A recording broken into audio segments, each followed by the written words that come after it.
হয় চাওক, এটা স্পষ্ট কথা যে হাতত এনেদৰে মাৰণাস্ত্ৰ লৈ এজন এগৰাকী বিজেপি নেত্ৰীৰ পুত্ৰই যিটো আচলতে প্ৰদৰ্শন কৰিবলৈ গৈছে ৰাজ্যত, আৰু সেইটো এটা সামাজিক মাধ্যম যোগে কৰিছে। ক'তো এনেধৰণৰ নহয় যে কাৰোবাৰ ঘৰৰ ভিতৰত উঠা ফটো বা এয়া অতি কৌশলেৰে বা কাৰোবাৰ লগত চখত উঠা ফটো এনেদৰে নহয়। সামাজিক মাধ্যমত এইবোৰ ফটো এতিয়া ভাইৰেল।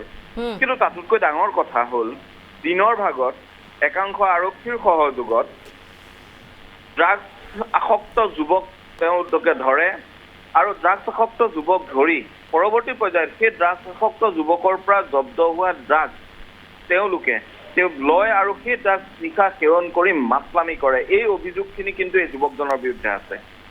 দিনৰ ভাগত আৰক্ষীৰ সহযোগতেই তেওঁলোকে ড্ৰাগছ আসক্ত যুৱক ধৰি আৰু তেওঁলোকক NGO গতাই দিয়ে, আৰু গতাই দি পৰৱৰ্তী পৰ্যায়ত কিন্তু নিশাৰ ভাগত নিজে ড্ৰাগছ গ্ৰহণ কৰে, নিজে ড্ৰাগছৰ কাৰোবাক প্ৰদান কৰে, আৰু তেওঁৰ সহযোগী একাংশ যিসকলে ড্ৰাগছ তেওঁৰ পৰা লয় তেওঁলোকৰ পৰাও ভাষ্য ইতিমধ্যে আহিছে।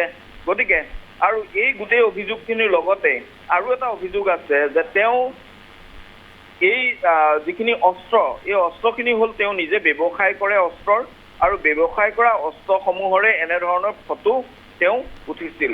গতিকে অস্ত্ৰ ব্যৱসায়ৰ কথাটো কিমান দূৰ সত্য সেয়া তথ্য প্ৰমাণৰ বাবে বৰ্তমান হোজাই আৰক্ষীয়ে তেওঁক আটক কৰি ৰাখিছে। হোজাইলৈ লৈ যোৱা হৈছে। গুৱাহাটীৰ হাতীগাঁৱত আহি এটা ফ্লেটত আত্মগোপন কৰি থকা অৱস্থাৰ পৰা তেওঁক ইতিমধ্যে আটক কৰা হৈছিল, আৰু আটক কৰি পৰৱৰ্তী পৰ্যায়ত ইতিমধ্যে তেওঁক লৈ যোৱা হৈছে। তেওঁক হোজাই আৰক্ষীয়ে কালি নিশাই নিজৰ জিম্মাত লৈছে, আৰু নিজৰ জিম্মাত লোৱা সেই যুৱক ৰিয়াজ নামৰ যিজন যুৱক ৰিয়াজ আহমেদক বৰ্তমান সোধা পোছা অব্যাহত ৰাখিছে। কিন্তু ইয়াৰ লগতে এটা কথা কিন্তু ক'ব লাগিব হিমাশ্ৰী, সেইটো হ'ল যে তেওঁৰ যিগৰাকী মাতৃগৰাকী হ'ল বিজেপিৰ এগৰাকী হোজাই জিলাৰ নেত্ৰী। তাৰ উপৰিও তেওঁ যিটো জিলা মাইনৰিটি যিটো অথৰিটি থাকে, জিলা মাইনৰিটি চেল থাকে, জিলা মাইনৰিটি তেওঁ এগৰাকী গুৰুত্বপূৰ্ণ পদত কাৰ্যনিৰ্বাহ কৰি থকা, কিন্তু তেওঁ বিষয়া হিচাপে কাৰ্যনিৰ্বাহ কৰি আছে। গতিকে এতিয়া কথাটো হ'ল যদি বিজেপিৰে শাসনত বিজেপিৰে নেত্ৰীৰ পুত্ৰই যদি এনেধৰণৰ অসভ্যালি কৰে, সামাজিক মাধ্যমত এনেদৰে অস্ত্ৰ লৈ তেওঁলোকে যদি সেইটো এয়াৰ গান হ'লহেঁতেন তেতিয়াও কথা বেলেগ আছিল। গতিকে এনেধৰণে অস্ত্ৰ লৈ তেওঁ আচলতে নিজৰ বাহুবল বা নিজৰ যিটো মাতৃৰ যিটো আচলতে সামাজিকভাৱে বা ৰাজনৈতিকভাৱে যিটো ক্ষমতা, সেই ক্ষমতাৰ বলত বলিয়ান হোৱা দেখা পোৱা গৈছে। তাৰ সমান্তৰালকৈ নিষিদ্ধ ড্ৰাগছৰ যিটো ব্যৱহাৰ আৰু ব্যৱসায় দুয়োটা কথাও কিন্তু ইয়াৰ লগত জড়িত হৈ পৰিছে।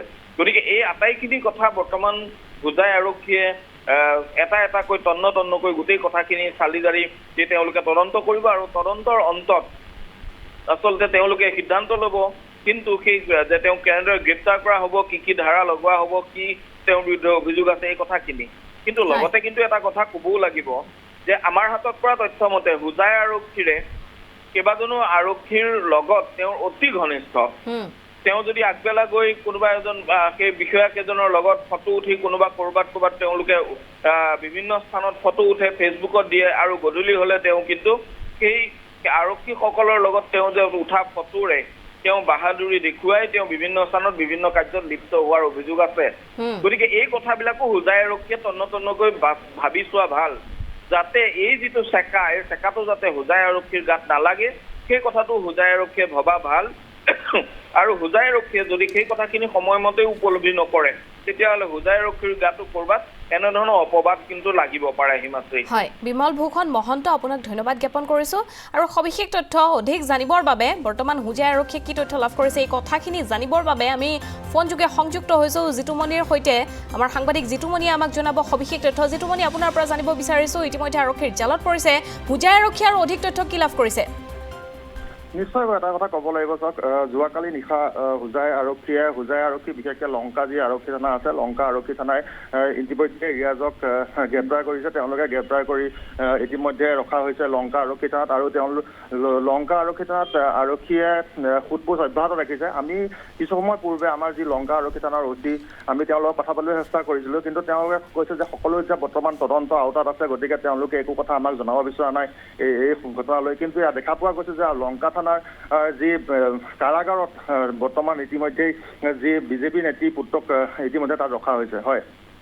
হয় যেহেতু দীৰ্ঘদিনৰে পৰা এইদৰে ছ'চিয়েল মিডিয়াত এইগৰাকী বিজেপি নেত্ৰীৰ পুত্ৰই ফটো আপলোড কৰি আহিছিল আৰু ইতিমধ্যে আমাৰ জ্যেষ্ঠ সাংবাদিক বিমল ভূষণ মহন্তয়ো জনাইছে যে এইগৰাকী ৰিয়াজৰ আৰক্ষীৰ সৈতে খুব এটা ভাল সম্পৰ্ক গতিকে সেই সন্দৰ্ভত কি তথ্য আছে আপোনাৰ ওচৰত যে হুজাই আৰক্ষীৰ সৈতে দৰাচলতে এইগৰাকী ৰিয়াজৰ সম্পৰ্ক কেনেকুৱা আছিল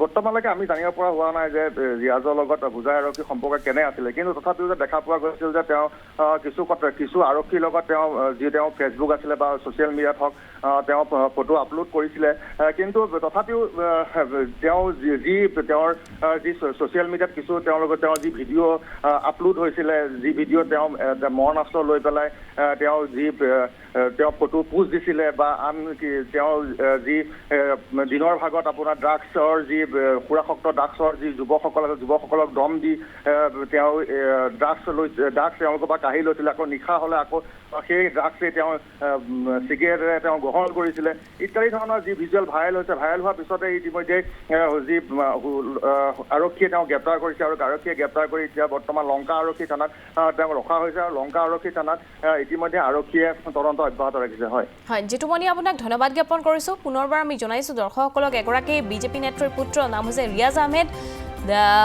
এইদৰে দেখিবলৈ পোৱা গৈছে ৰিয়াজ আহমেদক হাতত উদ্যত মাৰণাস্ত্ৰ লৈ ছ'চিয়েল মিডিয়াত ফটো আপলোড কৰিছিল আৰু দীৰ্ঘদিনৰে পৰা ড্ৰাগছৰ সাম্ৰাজ্যৰ সৈতে জড়িত হৈ আছিল ৰিয়াজ অৱশেষত আৰক্ষীয়ে গ্ৰেপ্তাৰ কৰিছে এগৰাকী ৰিয়াজক আৰক্ষীৰ জেলত পৰিছে এগৰাকী বিজেপি নেত্ৰীৰ পুত্ৰ অবৈধ অস্ত্ৰ আৰু ড্ৰাগছৰ সৰবৰাহৰ গোচৰত অৱশেষত আৰক্ষীয়ে গ্ৰেপ্তাৰ কৰিছে ৰিয়াজ আহমেদক হুজাই জিলা সংখ্যালঘু বৰ্ডৰ সভানেত্ৰী নীলিমা বেগমৰ পুত্ৰ হৈছে ৰিয়াজ বৃহস্পতিবাৰে নিশাৰ ভাগত ৰিয়াজক গ্ৰেপ্তাৰ কৰে হাতীগাঁও আৰক্ষীয়ে উল্লেখযোগ্য যে হুজাইৰ পৰা আহি হাতীগাঁৱৰ এটা ফ্লেটত আত্মগোপন কৰি আছিল ৰিয়াজে পাছত হাতীগাঁও আৰক্ষীয়ে চমজাই দিয়ে হুজাই আৰক্ষীক ড্ৰাগছ সৰবৰাহৰ গোচৰতো অভিযুক্ত ৰিয়াজ হাতত অবৈধ মাৰণাস্ত্ৰ লৈ ছ'চিয়েল মিডিয়াত বাহুবল দেখুৱাই আহিছিল এগৰাকী ৰিয়াজে কিন্তু ক'ৰ পৰা ৰিয়াজে লাভ কৰিছিল মাৰণাস্ত্ৰ তাকে লৈ প্ৰশ্ন উত্থাপিত হৈছে সম্প্ৰতি হুজাই আৰক্ষীয়ে সোধা পোছা অব্যাহত ৰাখিছে